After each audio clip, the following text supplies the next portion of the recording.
ಜಾಮೀನು ಕೊಡಲು ತಮ್ಮ ವಿರೋಧ ಇಲ್ಲ ಅನ್ನುವ ಅವಸ್ಥೆಗೆ ಇಡಿ ಬಂದಿತ್ತಾದರೂ ಹೇಗೆ ಅಂತ. मैं प्रधानमंत्री जी से कहना चाहता हूं, इस जन्म में नहीं अगले जन्म में भी भ्रष्टाचार के एक भी सबूत और प्रमाण मेरे खिलाफ नहीं पाओगे। जुल्म का जवाब है हम वो इनकलाब है, जुल्म का जवाब है हम वो इनकलाब है, जुल्म का जवाब है। रुके न जो, झुके न जो, दबे न जो, मिटे न जो, हम वो इनकलाब है, जुल्म का जवाब है। हर शहीद हर गरीब का हम ही तो ख्वाब है, रुके न जो। ವೀಕ್ಷಕರೇ ನಮಸ್ಕಾರ. ನಮ್ಮ ದೇಶದಲ್ಲಿ ವಿಪಕ್ಷಗಳು ಒಗ್ಗೂಡದಂತೆ ಮಾಡಲು ನಿರಂತರವಾಗಿ ಪ್ರಯತ್ನ ನಡೆಯುತ್ತಾ ಬರುತ್ತಿದೆ. ಅದರಲ್ಲಿ ಹಲವು ಪ್ರಯತ್ನಗಳಲ್ಲಿ ಸಫಲವಾದರೂ ಕೂಡ ಹಲವು ಪ್ರಯತ್ನಗಳಲ್ಲಿ ವಿಫಲವಾಗಿದ್ದಾರೆ. ಅಂತ ಒಂದು ಪ್ರಯತ್ನದಲ್ಲಿ ಸೋತು ಸುಣ್ಣವಾದಂಥ ಒಂದು ವರದಿ ಇದಾಗಿದೆ.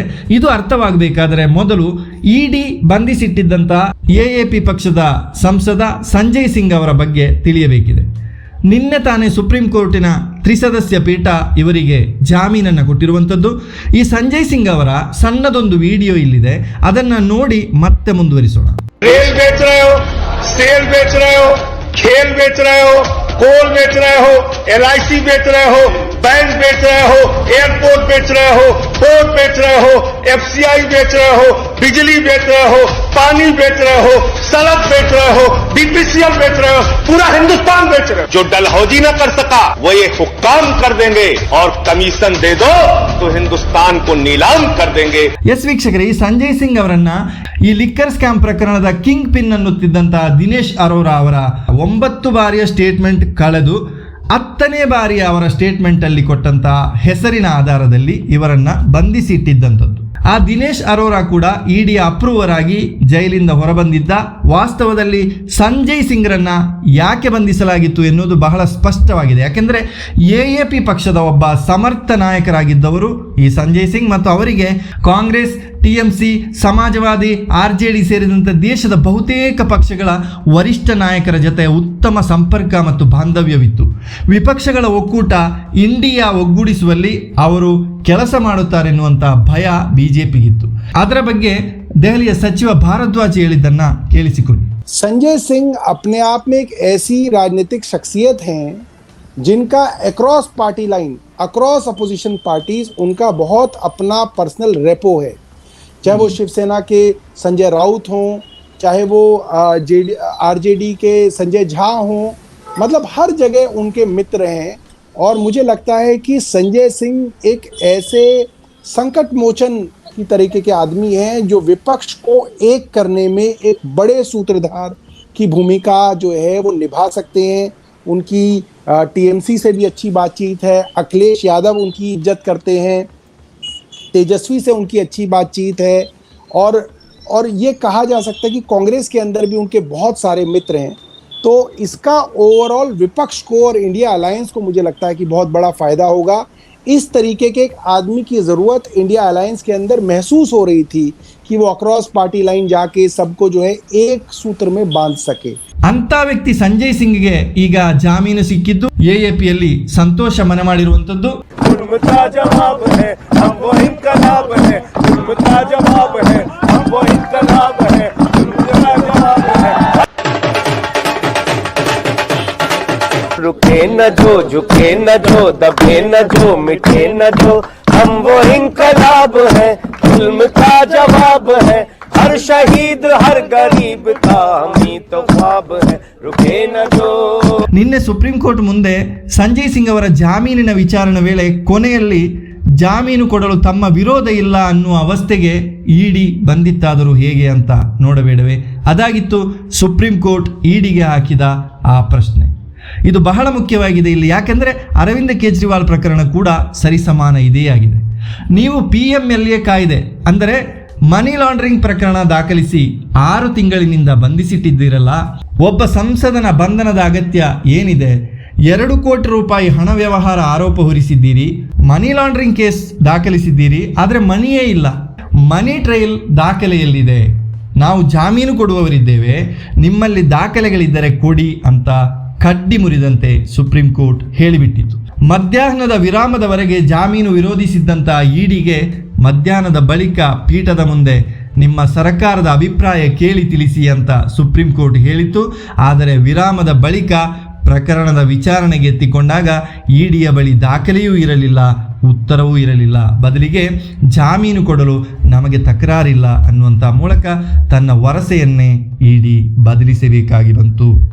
ನಿನ್ನೆ ಅರವಿಂದ್ ಕೇಜ್ರಿವಾಲ್ ಬಗೆಗಿನ ವಿಡಿಯೋ ಕೆಳಗಡೆ ವೀಕ್ಷಕರೊಬ್ಬರು ಕೇಳಿದ್ದರು, ಹಣದ ದಾಖಲೆಯೇ ಇಲ್ಲದೆ ಬಂಧಿಸುತ್ತಾರಾ, ನೀವು ಸುಳ್ಳು ಹೇಳುತ್ತೀರಿ ಅಂತ.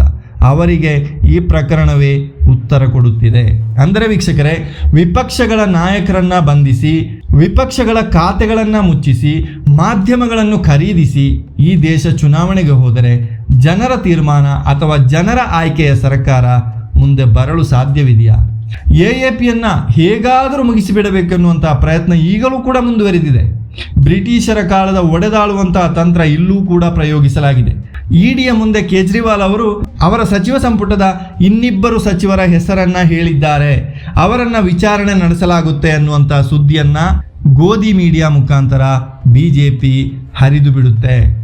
ಅಂದರೆ ಅದರ ಉದ್ದೇಶ ಎಎಪಿ ಪಕ್ಷದಲ್ಲಿ ಆಂತರಿಕ ಜಗಳವಾಗಲಿ ಅನ್ನೋದಾಗಿದೆ. ಕೇಜ್ರಿವಾಲ್ ಬಂಧಿಸಲ್ಪಟ್ಟಾಗ ಅವರು ರಾಜೀನಾಮೆ ಕೊಡುವರು ಎನ್ನುವಂಥ ಲೆಕ್ಕಾಚಾರ ಇಲ್ಲಿ ತಲೆಕೆಳಗಾಗಿದೆ. ರಾಜೀನಾಮೆ ಕೊಟ್ಟರೆ ಮುಖ್ಯಮಂತ್ರಿಯಾಗಲು ಪಕ್ಷದಲ್ಲಿ ಸ್ಪರ್ಧೆ ಉಂಟಾಗಿ ಪಕ್ಷ ಹೊಡೆದು ಹೋಗಬಹುದೆನ್ನುವಂಥ ಕನಸು ಕಂಡಂತ ಅವರ ಕನಸು ಇಲ್ಲಿ ಭಗ್ನವಾಗಿರುವಂಥದ್ದು. ये जो बात कल ईडी ने कही कोर्ट में, मुझे लगता है ये बहुत तय तरीके से भारतीय जनता पार्टी के सोशल मीडिया और मीडिया की टीम के साथ पूरा कोलैबोरेशन करके किया। ये बात जो कल कोर्ट में कही, ये बात तो 1.5 साल पहले विजय नायर सीबीआई को कह चुके हैं। ये बात चार्जशीट्स के अंदर है। ये लगातार जो है ये बात कोर्ट्स में कही गई। जब मनीष सिसोदिया जी की बेल अक्टूबर में अभिषेक मनु सिंघवी साहब ने आर्ग्यू की तो संजीव खन्ना साहब की बेंच के सामने ये बात कही गई। तो इसके अंदर कोई नई बात रिकॉर्ड पे नहीं आई, मगर इसको जानबूझ के इस तरीके से कहा गया कि लोगों को ऐसा लगे और हमको, मेरे को और आतिशी को ऐसा लगे कि आप देखिए आपके मुख्यमंत्री आपको फंसाने की कोशिश कर रहे हैं। तो मुझे लग रहा है ये डिवाइड एंड रूल का बहुत ही फुअड़, बहुत ही तुच्छ जो है एक तरीका था। और भारतीय जनता पार्टी के सोशल मीडिया ने और इनके प्रवक्ताओं ने पूरी कोशिश की कि साहब देखिए आपके मुख्यमंत्री आप दोनों को फंसा रहे हैं, आपके साथ तो ऐसा हो गया, आपके साथ ऐसा हो गया। मगर ये जो काठ की आंधी है, ये जो है आज जो है चढ़ नहीं पाई। ये भारतीय जनता पार्टी के लिए बहुत बड़ी जो है एक ये कह सकते हैं डिसअपॉइंटमेंट इसके अंदर निकली। कोशिश की उन्होंने कि इसको बहुत तरह, मगर एक बात इससे साफ हुई कि अब जो नज़र है भारतीय जनता पार्टी की वो हमारी नई लीडरशिप के ऊपर है, जो अब पार्टी को, सरकार को चलाने की कोशिश कर रहे हैं। अब उस पे भारतीय जनता पार्टी की नज़र है, इससे ये बात साफ होती है। ಎಎಪಿ ಶಾಸಕರೆಲ್ಲರೂ ಕೂಡ ಅರವಿಂದ್ ಅವರೇ ಮುಖ್ಯಮಂತ್ರಿಯಾಗಿ ಮುಂದುವರಿಯಲಿ ಅನ್ನೋ ತೀರ್ಮಾನದಲ್ಲಿ ಬದ್ಧರಾಗಿದ್ದಾರೆ. ಎಲ್ಲಿವರೆಗೆಂದರೆ ಆ ಬದ್ಧತೆಯನ್ನು ತಿಳಿಸಲು ಸುನೀತಾ ಕೇಜ್ರಿವಾಲ್ರನ್ನ ಭೇಟಿಯಾಗಲು ಅವರ ಮನೆಗೆ ಆಗಮಿಸಿದ ಶಾಸಕರನ್ನ ತೋರಿಸಿ ಎಎಪಿಯಲ್ಲಿ ಭಿನ್ನತೆ ಎನ್ನೋ ಥರ ವರದಿಯನ್ನು ಕೆಲವು ಗೋಧಿ ಮೀಡಿಯಾ ಮಾಡುತ್ತೆ. ಅಂದರೆ ಇದರಿಂದ ಬಿಜೆಪಿ ಕಾಣುವ ಮತ್ತು ಕಾಣುತ್ತಿದ್ದ ಕನಸೇನೆಂಬುದು ಎಲ್ಲರಿಗೂ ಸ್ಪಷ್ಟವಾಗಿದೆ. ಅದು ನುಚ್ಚು ನೂರಾದದ್ದು ಕೂಡ ಸತ್ಯವಾಗಿದೆ. देखिए, माननीय सर्वोच्च न्यायालय में जब बेल एप्लीकेशन पे आर्ग्यूमेंट चल रही थी तो ईडी से कुछ सवाल पूछे गए थे। ईडी ने उन सवालों पे कोई सेटिस्फैक्टरी रिप्लाई नहीं दिया, क्योंकि 2 साल के लगभग इस केस को रजिस्टर्ड हुए हो चुके हैं। करीब 6 महीने से ज्यादा संजय सिंह जी कस्टडी में हैं। तो संजय सिंह जी से रिलेटेड जितने भी सवाल माननीय सर्वोच्च न्यायालय ने पूछे, जज साहिबान ने पूछे, उस पर कोई सेटिस्फैक्टरी कोई रिप्लाई नहीं था। बाद में माननीय सर्वोच्च न्यायालय ने पूछा कि आप बताइए इनको क्यों ना जमानत दे दी जाए, आपको क्या ऑब्जेक्शन है, क्योंकि वो लोग पहले किसी भी बात का ठीक रिप्लाई नहीं दे पाए थे। तो इसीलिए उन लोगों ने कहा कि भी हम लोगों को कोई ऑब्जेक्शन नहीं, हमारी इन्वेस्टिगेशन कंप्लीट हो चुकी है। इस वजह से बहुत बड़ी राहत के रूप में हम संजय सिंह जी का इस केस में हम समझ रहे हैं। और हम पहले दिन से कह रहे थे कि सत्य को प्रताड़ित किया जा सकता है, उसको आप दबाया नहीं जा सकता, उसको खत्म नहीं किया जा सकता। और भारतीय जनता पार्टी की एक ये साजिश थी, वो साजिश कहीं ना कहीं आज रुकने का काम होगा। नहीं देखिए, ये क्योंकि पॉलिटिकल मोटिवेटेड केस हम डे वन से कह रहे हैं। 2 साल में 500 से ज्यादा रेड होने के बावजूद एक नए रुपए की रिकवरी नहीं कर पाए हैं, कोई मनी ट्रेल एस्टेब्लिश नहीं कर पाए हैं। और बाद में इलेक्ट्रल बॉन्ड के माननीय सर्वोच्च न्यायालय के फैसले के बाद ये जरूर पता चला है कि एक एक्यूज जो बाद में अप्रूवर बन गया, उससे भारतीय जनता पार्टी ने 60 करोड़ रुपए लिए हैं। अब वो मनी ट्रेल उधर जा रही है, कार्रवाई उधर होनी चाहिए। तो ये राजनीतिक तौर पे बहुत बड़ी जीत है। ऐसे समय में लोकसभा का चुनाव अभी शुरू हुआ है। संजय सिंह जी एक बहुत प्रखर वक्ता हैं, बहुत बड़े नेता हैं हमारी पार्टी के, और वो बड़ी बुलंद आवाज से हम लोगों का नेतृत्व करेंगे। और हम ये लोकसभा के चुनाव में पूरी तरीके से पार्टी की बुलंदी कहीं ना कहीं शिखर पे जाएगी। अरविंद केजरीवाल जी की जो पॉपुलैरिटी बिहाइंड द बार जाने के बाद और दिन पे दिन पॉपुलर हुए हैं। अरविंद केजरीवाल जी का एक नारा गुंजा है, मैं भी केजरीवाल, मैं भी केजरीवाल। तो लाखों करोड़ों केजरीवाल अब पैदा हो गए हैं और इस केस से भी हम जीत कर बाहर आएंगे और आने वाला चुनाव भी इंडिया अलायंस जीतने जा रहा है। देश के लिए बहुत बड़ी बात है कि लोकतंत्र में कैसे विपक्ष के एक बड़े नेता को, एक सांसद संजय सिंह जी जो सदन में दल के नेता हैं, चौथे और 5वें नंबर पे राज्यसभा में दोनों पार्टियों के पास 10-10 सांसद हैं। देश की सबसे बड़ी चौथी पार्टी आप कह सकते हैं राज्यसभा में, उसके दल का प्रतिनिधित्व करते हैं और इस देश की बड़ी आवाज है। उनको कैसे एक फर्जी मामले में गिरफ्तार कर लिया गया, जिसमें कोर्ट 6 महीने बाद पूछ रही है। सुप्रीम कोर्ट को ये पूछना पड़ रहा है कि आखिर में आप ये बताइए कि प्रोसीड्स ऑफ क्राइम में क्या है, आपके पास क्या जब्त किया है, क्या कोई पैसा, कोई संपत्ति। और किसी भी तरीके से अरविंद केजरीवाल जी का एक आप देखे भी होंगे कि जो उस मुकाबले में वो कहते हैं कि मैं लड़ूंगा तो मैं लड़ूंगा, और वो अर्जुन में एकदम मछली की आंख की तरह लड़ते हैं। कैसे एक सेम मोडस ऑपरेंडी पे सभी नेताओं को गिरफ्तार किया गया। एक किसी व्यक्तियों को आपने पहले नोटिस दिया, उनको आपने गिरफ्तार किया, उनके कई बयानों में नेताओं के कोई नाम नहीं, लेकिन उनसे फिर नेताओं के खिलाफ बयान दिलवाए, फिर उनको सरकारी गवाह बना के छोड़ दिया आपने। और इसमें 2 प्रमुख लोग, देखिए अरविंद केजरीवाल जी की जो गिरफ्तारी हुई है उसमें 2 बहुत प्रमुख लोग, एक शरद रेड्डी जो 9 बयानों में अरविंद केजरीवाल के खिलाफ कुछ नहीं बोले हैं, और जैसे ही आखिरी बयान में वो अरविंद केजरीवाल के खिलाफ बोलते हैं वैसे ही उनको सरकारी गवाह बनाया जाता है, उनसे भारतीय जनता पार्टी के 60 करोड़ चंदा लिया जाता है, उनको छोड़ दिया जाता है। ईडी अपोज नहीं करती है उनकी बेल का। ऐसे ही मंगूटा रेड्डी, जो मंगूटा रेड्डी के पिता जो इंडिया अलायंस के टीडीपी से चुनाव लड़ रहे हैं, वो बकायदा अपने क्षेत्रों में नरेंद्र मोदी की फोटो लगा के वो चुनाव प्रचार कर रहे हैं, आप समझिए। उनको भी 7 बार बयान लिए गए, शुरुआत के किसी बयान में नहीं बोला उन्होंने, आखिरी बयान में जैसे उन्होंने कहा वैसे उनको सरकारी गवाह बनाया गया। ईडी ने बेल को अपोज नहीं किया और वो आराम से चुनाव प्रचार कर रहे हैं। मोदी जी उनका चुनाव प्रचार कर रहे हैं, कह रहे हैं मैं आपकी फोटो लगाऊंगा। 55 की जो बहस थी, जो आम आदमी पार्टी भी जनता को बार बार बता रही थी, क्योंकि जनता में इतनी तकनीकी समझ, इतनी लीगल समझ होती नहीं है। एक परसेप्शन बनाने की कोशिश भारतीय जनता पार्टी जो कर रही थी कि आम आदमी पार्टी भी वैसे ही भ्रष्ट जैसे हम हैं, तो ये जनता में टूटा और कोर्ट ने पूछा भी है। आज कोर्ट ने जब इस मामले पे पूछा है, उनको समय भी लिया, तो आप खुद सोचिए कि जो ईडी के वकील, जो ईडी शुरुआत की कोर्ट्स में तमाम बनकर नहीं आप बेल दे दीजिए। नहीं, देखिए ईडी का और इनकम टैक्स का तो काम ही है भारतीय जनता पार्टी में ज्वाइनिंग करने की मशीन है। ये लोग जैसे वो एक वॉशिंग मशीन है, वैसे वाया थ्रू है। ये पहले अपना काम करते हैं, फिर वॉशिंग मशीन तैयार करते हैं। आम आदमी पार्टी देश की एकमात्र ऐसी पार्टी है कि इनका ऑपरेशन लोटस कहीं भी सक्सेस हो जाता है। देखिए, हम लोग ये बात पहले दिन से कह रहे थे कि इस मामले में एक सबूत संजय सिंह जी के खिलाफ नहीं है, और आज ये बात सुप्रीम कोर्ट, जो देश की सबसे बड़ी अदालत है, उसकी 3 जजों की बेंच ने केंद्र सरकार की ईडी से पूछे। उन्होंने पूछा 2-3 चीजें पूछी। एक कि भाई अब आपने पीएमएलए केस लगाया है, मनी लॉन्ड्रिंग लगाई है, तो मनी तो हो। जब मनी ही नहीं है तो मनी लॉन्ड्रिंग कैसी है? आपको कहीं पे रिकवरी हुई हो, रिकवरी नहीं हो तो आप ये बताएं वो पैसा गया कहाँ। संकेत जी, 2 करोड़ रुपए ऐसे कोई ना कि आप ये कह सकते हैं कि ये दिया गया और ये गायब हो गया।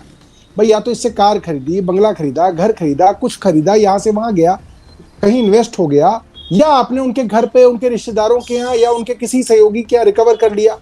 जब पैसा रिकवर ही नहीं हुआ तो पीएमएलए कैसा? दूसरी बात उन्होंने पूछी, एक गवाह हैं दिनेश अरोड़ा, और वो गवाह नहीं है, वो आरोपी थे। वो सबसे पहले दिनेश अरोड़ा को इसका किंगपिन बताती थी ईडी की भाई इन्होंने ही सब कुछ किया है। उस दिनेश अरोड़ा के आपने 9 बार बयान लिए, अलग अलग समय पे ईडी ने लिए, अपनी कस्टडी में लिए, फिर आपने उसको अरेस्ट कर लिया, फिर आपने उसको सरकारी गवाह अप्रूवर बना लिया, फिर आपने उसको छोड़ दिया, चार्जशीट दायर हो गई, कई सप्लीमेंट्री चार्जशीट दायर हो गई, संजय सिंह के बारे में जिक्र भी नहीं है। अब आपको संजय सिंह से खुंदक है कि ये आदमी बहुत बोलता है पार्लियामेंट में, ये बड़ी आवाज उठाता है, ये बड़ा नेता बन रहा है, तो आपने उस सरकारी गवाह को, जिसको आपने माफीनामा कर दिया था, जिसको आपने अप्रूवर बना लिया था, उसको ईडी दोबारा उठा लेती है। देखिए कितनी कमाल की बात है, कभी नहीं होता है कि एक सरकारी गवाह जिसको आपने माफी दे दी, माफीनामा कर दिया, उसको छोड़ दिया, उसको ईडी ने उसके घर से दोबारा उठा लिया और कहे भैया अब तुम दोबारा जेल में हो। अब जेल से निकलने के लिए क्या करना पड़ेगा? संजय सिंह के खिलाफ गवाही देनी पड़ेगी। तो संजय सिंह के खिलाफ उन्होंने 10वीं गवाही जो दी, उसमें उन्होंने संजय सिंह के बारे में जिक्र किया।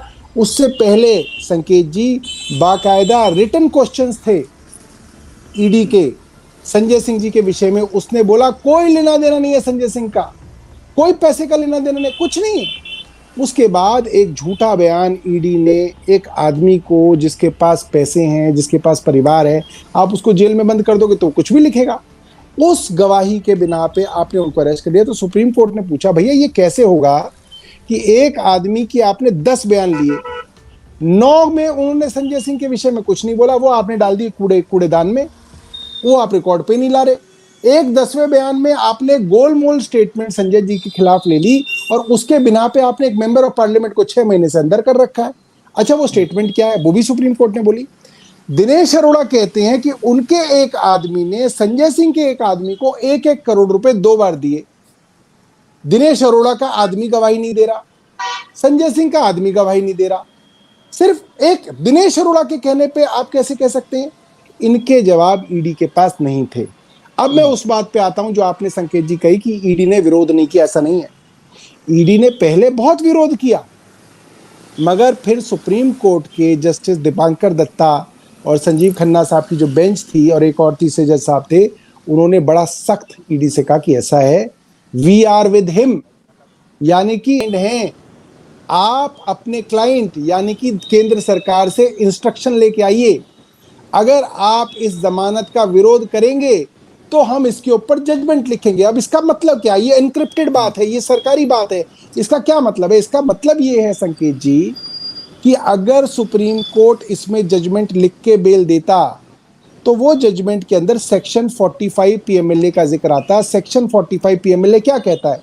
वो ये कहता है कि बेल देने से पहले आप प्रोसिक्यूशन को सुनेंगे, प्रोसिक्यूटिंग एजेंसी को सुनेंगे, यानी कि ईडी को सुनेंगे, और अगर ईडी विरोध करती है तो आप इसी कंडीशन पे बेल दे सकते हैं जब कोर्ट ये कहता है कि ये जो आरोपी है ये बेगुनाह है, इसके ऊपर दोष साबित नहीं हो रहा, ये दोषी नहीं है। तो सुप्रीम कोर्ट ने क्या इंडिकेशन दिया केंद्र सरकार को कि हम संजय सिंह को बेल देना चाहते हैं, अगर आप विरोध करोगे तो सुप्रीम कोर्ट जजमेंट में लिखता कि सुप्रीम कोर्ट को लगता है कि संजय सिंह दोषी नहीं है, संजय सिंह बेगुनाह है, और जैसे ही वो लिखता सुप्रीम कोर्ट ने कहा हम जजमेंट देंगे तो there will be repercussions, go and talk, go and take instructions, we will meet after lunch. क्योंकि अगर सुप्रीम कोर्ट ये जजमेंट लिखता तो ये पूरा का पूरा केस हवा में उड़ जाता, ये केस ही तहस नहस हो जाता। देश की सबसे बड़ी अदालत अगर ये कह देती कि ये तो दोषी नहीं है, ये तो बेगुनाह है, तो ट्रायल ही खत्म हो जाता, संजय सिंह डिस्चार्ज हो जाता। तो ये मैं ये बताना चाहता हूं, ये ईडी ने कोई एहसान नहीं किया, ये कोई मर्सी नहीं की, ये एक टैक्टिकल मूव था ईडी का, क्योंकि ईडी को लगा कि अगर संजय सिंह के मामले में कोर्ट ने इनकी बहस सुन के बेल दी तो इनका पूरा का पूरा केस गोवा के उसी समुंदर में डूब जाएगा जहां की बात ये बार बार करते हैं। इसलिए अपनी इज्जत बचाने के लिए और अपने इस झूठे केस को बचाने के लिए और उसकी ट्रायल को बचाने के लिए ईडी ने अपने कदम पीछे लिए, क्योंकि इसके अलावा ईडी के पास और कोई चारा नहीं था।